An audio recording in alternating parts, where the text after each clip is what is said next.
Hi friends, welcome to the Chanakya stock traders. మన వీడియోలో చూడండి ఫ్రెండ్స్, కోటక్ మహీంద్రా బ్యాంక్ పని అయిపోయిందా? సో ఆర్బీఐ కొరడా విధించింది. ఒక్క రోజులోనే 10% పైగా ఫాల్ డౌన్ అనేది చూసామన్నమాట. ఎగ్జాక్ట్గా ఇటువంటి పరిస్థితే హెచ్డిఎఫ్సి బ్యాంక్ కూడా ఫేస్ చేసింది గతంలో. మరి కోటక్ మహీంద్రా బ్యాంక్ యొక్క పరిస్థితి ఏంటి? ఇంపాక్ట్ ఫర్దర్గా ఉంటుందా? అసలు ఇష్యూ ఏంటి? అలాగే కోటక్ మహీంద్రా మేనేజ్మెంట్ టాక్స్ ఏంటి? ఇత్యాది విషయాలు చూద్దాం. అలాగే కోటక్ మహీంద్రా చార్ట్లో ఏదైనా ఆపర్చునిటీ ఉందా కూడా చూద్దాం. అలాగే ఈరోజు స్టాక్ మార్కెట్ గ్లోబల్ క్యూస్ వల్ల కానీ ఇతరత్ర వల్ల కానీ లోయర్ లెవెల్లో ఓపెన్ అయిన ఓట బావిలో మనకి నీరు వస్తాయి కదా, ఓట బావిలో నీరు వచ్చినట్టు ఊరింది అని చెప్తాను. స్టాక్ మార్కెట్ బుల్ అనేది లోయర్ లెవెల్ నుంచి కుమ్మేసుకుంటా పైకి వచ్చింది. మంచి గ్రీన్ క్యాండిల్, ఫుల్ క్యాండిల్ పడింది. మరి ఫర్దర్గా ఏం జరగబోతుంది? మరి బుల్కి అడ్డుకట్ట వేసేది ఏదన్నా ఉందా? నియర్ టర్మ్ టార్గెట్ ఏంటి అనేది చూసేద్దాం. Q4 రిజల్ట్స్లో భాగంగా లారస్ ల్యాబ్, యాక్సిస్ బ్యాంక్, వేదాంతకి సంబంధించిన అప్డేట్స్ చూద్దాం. ఐటీసీకి సంబంధించిన అప్డేట్ ఉంది, అదేంటో చూద్దాం. ఓవరాల్గా నిఫ్టీ, బ్యాంక్ నిఫ్టీ యొక్క కథాగమనంతో వీడియోని సింపుల్గా ఎండ్ చేసేద్దాం.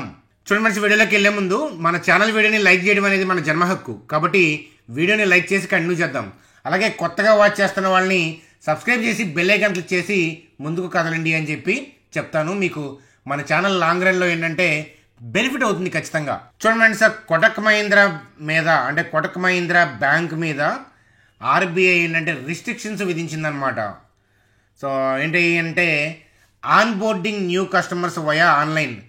ఆన్లైన్ ద్వారా ఏంటంటే న్యూ కస్టమర్స్ని ఆన్ బోర్డ్ చేయకూడదు, మొబైల్ ఛానల్స్ ద్వారా చేయకూడదు. ఇవే కాకుండా ఏంటంటే న్యూ క్రెడిట్ కార్డ్స్ కూడా ఇష్యూ చేయకూడదు. చాలా తప్పే కదా. ఏంటంటే ఆన్లైన్ ద్వారా కస్టమర్స్ని ఆన్ బోర్డ్ చేయకపోవటం, మొబైల్ ఛానల్స్ ద్వారా చేయకపోవటం, అలాగే ఏంటంటే క్రెడిట్ కార్డులు కొత్త ఇష్యూ చేయకపోవటం అనేది ఖచ్చితంగా బ్యాడే. దీనికి కారణాలు ఏంటి అని మనం చూస్తే కనుక 2022-23లో అంటే ఈ కోటక్ మహీంద్రా తాలూకా ఏంటంటే కొన్ని ఇష్యూస్ ఉన్నాయని సజెస్ట్ చేసిందనమాట. దేనికి సంబంధించి అంటే data security, data leak prevention strategy, ఇట్లాంటి వాటికి సంబంధించి అనమాట. ఐటీ, ఇన్వెంటరీ మేనేజ్మెంట్, వీటికి సంబంధించిన కొన్ని అబ్జర్వేషన్స్ అనేవి ఆర్బీఐ కోటక్ మహీంద్రాకి సూచిస్తే వాళ్ళు ఏదో ఏంటంటే కరెక్టివ్ యాక్షన్ ప్లాన్స్ తీసుకున్నారు. కాకపోతే ఏంటంటే అవి స్టాండర్డ్లో లేవు అనమాట. ఈ ఇష్యూస్ వల్ల ఏంటంటే ఆర్బీఐ ఏంటంటే కొరడా విధించింది. ఖచ్చితంగా ఏంటంటే ఇది ఖచ్చితంగా బ్యాంక్ని ఇంపాక్ట్ చేసే అంశమే కదా. అందువల్ల ఏంటంటే స్టాక్ అనేది అంతలా పడిపోయింది. కోటక్ మహీంద్రా చార్ట్ గురించి చూసే ముందు కొంచెం స్టడీ చేద్దాం దీని గురించి. చూడండి కోటక్ మహీంద్రాకి సంబంధించి ఆర్బీఐ టోన్ ఈజ్ స్టర్న్ అంటే ఏంటంటే సీరియస్నెస్ అనమాట. ఇప్పుడే చూశాను గూగుల్లో, నేను తెలుగు మీడియమే. చూడండి అట్లాగే ఏంటంటే ఈ డిజిటల్ హెవీ లెండింగ్ వల్ల అంటే అన్సెక్యూర్డ్ లోన్స్ పెరుగుతాయి అనే పాయింట్ ఆఫ్ వ్యూలో, అలాగే ఎన్ఐఎం కంప్రెషన్ అయితే కూడా అంటే తక్కువ ఇంట్రెస్ట్కి మనకి ఇంట్రెస్ట్లకి ఏంటంటే వాళ్ళు లోన్స్ ఇవ్వడం అట్లాంటివి జరిగితే కనుక అవి లాంగ్ రన్లో బ్యాంక్ని ఇంపాక్ట్ చేస్తాయి అనే పాయింట్ ఆఫ్ వ్యూలో ఆర్బీఐ అంటే కొరడా విధించడం అనేది జరిగింది. అలాగే గతంలో చూస్తే కనుక ఇలాంటి బ్యాన్ ఏంటంటే హెచ్డిఎఫ్సి బ్యాంక్ మీద కూడా చూసాము. ఏంటంటే 15 months పైగా ఏంటంటే పట్టింది హెచ్డిఎఫ్సి బ్యాంక్కి ఆ బ్యాన్ నుంచి తప్పించుకోవడానికి అనమాట. ఆ డిజిటల్ లాంచెస్కి సంబంధించి హెచ్డిఎఫ్సి బ్యాంక్లో కూడా గతంలో మనం డిస్కస్ చేసుకున్నాం మన ఛానల్లో కూడా. అంటే ఇది కూడా ఏంటంటే టైం టేకింగ్, ఇది కూడా టైం పడుతుంది. అదనమాట. అయితే Kotak Mahindra MD and CEO ఎంప్లాయీకి ఏం చెప్తున్నారంటే నాన్ డిజిటల్ ఛానల్స్ ద్వారా ఏంటంటే కస్టమర్స్ని ఆన్ బోర్డ్ చేద్దామని, అంటే అది తిరిగి జరుగుద్ది, కానీ డిజిటల్ ఛానల్ ద్వారా చేయడం అనేది బ్యాన్ అవడం అనేది ఇంపాక్ట్ చేస్తుంది అందులో. అలాగే క్రెడిట్ కార్డ్స్ని ఆపారు, కానీ రిమైనింగ్ ప్రొడక్ట్స్ ఉన్నాయి కదా వాటిని బాగా సేల్ చేయడం ద్వారా గ్రో అవుతామనే పాయింట్ ఆఫ్ వ్యూలో చెప్తున్నారు. ఏదైనా కూడా ఏంటంటే ఇష్యూ అనేది కొంచెం సీరియస్ ఇష్యూ అనే చెప్తాను. అంటే బ్యాంక్ ఏదో జరిగిపోయింది అనుకోవద్దు. కాకపోతే ఏంటంటే కోటక్ మహీంద్రా ఇష్యూ వల్ల కరెక్ట్ అయితే ఏదైనా కొనుక్కుందాం, కోటక్ మహీంద్రా ఇన్వెస్ట్మెంట్ చేద్దాం అనుకునే వాళ్ళకి ఆపర్చునిటీగానే కనిపిస్తుంది. కానీ బాగా కరెక్ట్ అవనిండి. ఒకసారి చార్ట్ చూద్దాం పదండి. చూడండి కోటక్ మహీంద్రా బ్యాంక్ యొక్క చార్ట్ చూస్తున్నాం. ఏంటంటే ఆకాశానికి ఎగబాగుతున్న స్టాక్ ఒక్కసారిగా ఏంటంటే పిడుగుపడ్డట్టు అయిందనమాట. సో అంటే డౌన్ ట్రెండ్ అనేది స్టార్ట్ అయింది. ఫర్దర్గా ఏంటంటే ఇష్యూ వల్ల ఏంటంటే డౌన్ ట్రెండ్ అనేది కొనసాగుతుంది. సో బయర్ టెక్నికల్గా ఎక్కడ ఉన్నారు అని చూస్తే కనుక 1642లో ఉంది కదా. సో నెక్స్ట్ బయర్ మనం వెతకాల్సింది ఏంటంటే 1485, 1295 ఇక్కడ ఉన్నాడు బయరు. కాబట్టి అక్కడ దాకా వస్తే కనుక అప్పుడు చూద్దాం. సో కాబట్టి 1642లోనే ఉంది కాబట్టి సో వెయిట్ చేద్దామని చెప్తారనమాట. సో ఇది 1500 బిలోకి వస్తే కనుక నాకు రిమైండ్ చేస్తే ఈ జోన్లో వ్యాలిడేషన్ చూసి మనం ఇక్కడ బై పాయింట్ ఆఫ్ వ్యూలో ఇన్వెస్ట్మెంట్ చేయడానికి ఆపర్చునిటీ వెతుక్కోవచ్చా లేదా అనేది మీ అందరికీ పబ్లిక్గా మన ఛానల్లో చెప్తాను. కాబట్టి 1500 బిలోకి వచ్చినప్పుడు రిమైండ్ చేయమని చెప్తాను మన సబ్స్క్రైబర్స్కి. ఎవరైతే కొత్తగా వాచ్ చేస్తున్నారో సో మీకు ఎట్లాంటి అప్డేట్స్ కావాలంటే మీకు సబ్స్క్రైబ్ చేసి మన ఛానల్ని బెల్ ఐకాన్ క్లిక్ చేస్తే మీకే బెనిఫిట్ అవుతుంది అని చెప్తాను. చూడండి ఫ్రెండ్స్, మన స్క్రీన్ మీద నిఫ్టీ చార్ట్ చూస్తున్నాం. సో మంచి ఫుల్ గ్రీన్ క్యాండిల్ చూడండి. ఇంత లెంతీ క్యాండిల్స్ ఏంటంటే సో ఇంత లెంతీ క్యాండిల్స్ అంటే మరబోజు అంటారో టెక్నికల్గా ఏం కాల్ చేస్తారో కానీ అంత లెంతీ క్యాండిల్స్ పడుతున్నాయి గ్రీన్ క్యాండిల్స్ అంటే ఇన్స్టిట్యూషనల్ ప్లేయర్స్, ఎఫ్ఐ కావచ్చు డిఐ కావచ్చు మనకు అనవసరం. ఇన్స్టిట్యూషనల్ ప్లేయర్స్ యొక్క బయింగ్ యాక్టివిటీ అనేది హెవీగా కొనసాగుతుంది అనేది విషయం అర్థమవుతుంది. మరి ఫర్దర్గా మూవ్ ఏంటి అనేది చూసే ముందు రిమైనింగ్ అప్డేట్స్ చూసి మళ్ళీ నిఫ్టీకి వద్దాం. చూడండి ఫ్రెండ్స్, ఐటీసీకి సంబంధించిన న్యూస్ అప్డేటు 6th జూన్ ఏంటంటే బోర్డు మీటింగ్ ఉందంట. So ITC limited, ITC hotels ఇవి డీమెర్జ్ కోసం ఏంటంటే కోవిడ్ ముందు నుంచి వస్తున్నారు ఐటీసీ వాళ్ళు. ఈ హోటల్స్ని సపరేట్గా డీమెర్జ్ చేద్దామని సపరేట్గా లిస్ట్ చేద్దామని. సో 6 ఏళ్ళు అయింది ఎంగేజ్మెంట్ అయ్యి కానీ ఇంకా పెళ్లి కాలేదు అన్నట్టుందనమాట దీని కథ. సో ఐటీసీ హోటల్స్ ఇప్పటికైనా కానీ డీమెర్జ్ అవుతాయి. 6th జూన్ చేస్తారా లేకపోతే మళ్ళీ మ్యారేజ్ అనేది పోస్ట్ పోన్ అవుతుంది అనేది చూడాలి మనం. చూడండి అలాగే Laurus lab. So Laurus lab మన పోర్ట్ఫోలియోలోని వన్ ఆఫ్ ది స్టాకు. చూడండి year on year point of వ్యూలో రెవెన్యూ ఫ్రమ్ ఆపరేషన్ సో 4.3% పెరిగింది.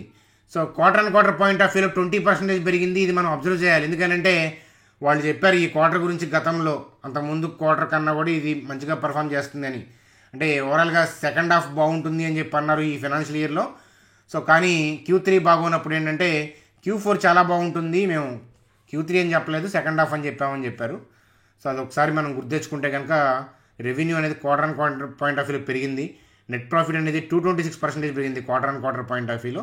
Year on year point of వ్యూలో కంపేర్ చేయకండి. లాస్ట్ ఇయర్ ఉన్న పర్ఫార్మెన్స్ అందుకోవాలంటే ఇంకా కమింగ్ 1 to 2 years పడుతుంది లారస్ ల్యాబ్కి, రైట్. అలాగే ఫుల్ ఇయర్ కూడా నేను కంపేర్ చేయట్లేదు. మీరు అబ్జర్వ్ చేస్తుంటే కనుక లాస్ట్ 3 monthsగా అంటే లాస్ట్ 3 quartersగా లారస్ ల్యాబ్ స్ట్రగుల్ అవుతూనే ఉన్న స్టాక్ మీ అందరికీ తెలుసు.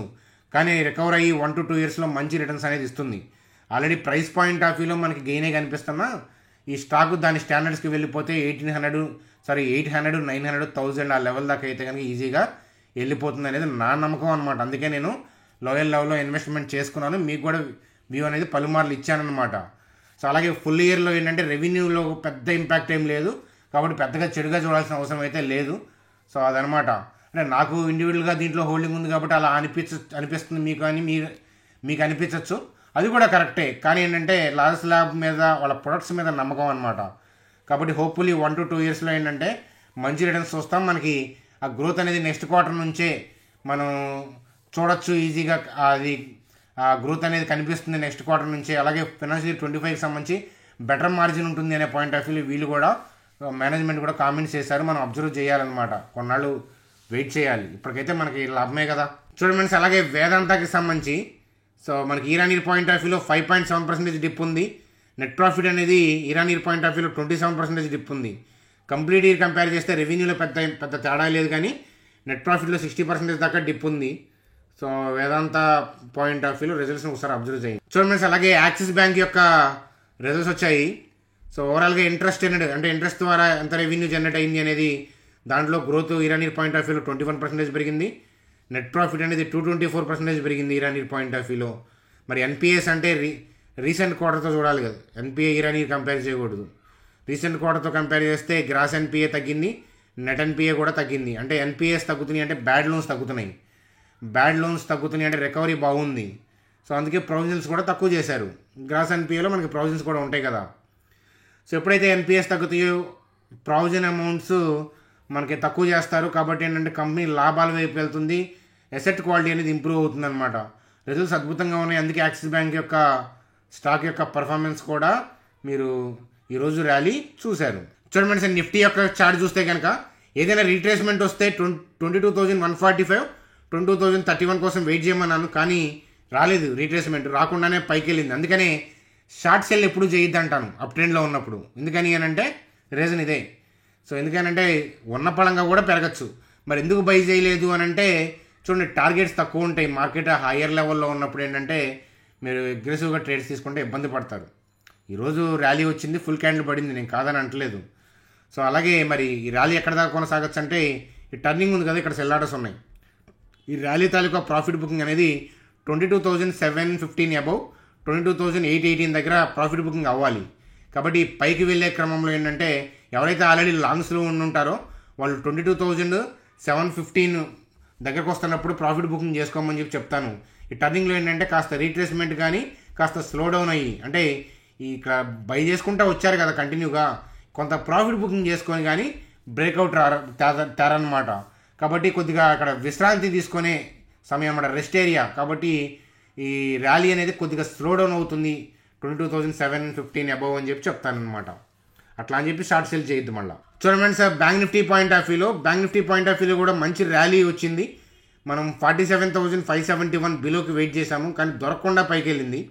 ఇలా మన లెవెల్స్కి రాకుండా పైకి వెళ్తాయి, అందుకనే షార్ట్ సేల్ చేయొద్దు అనేదే.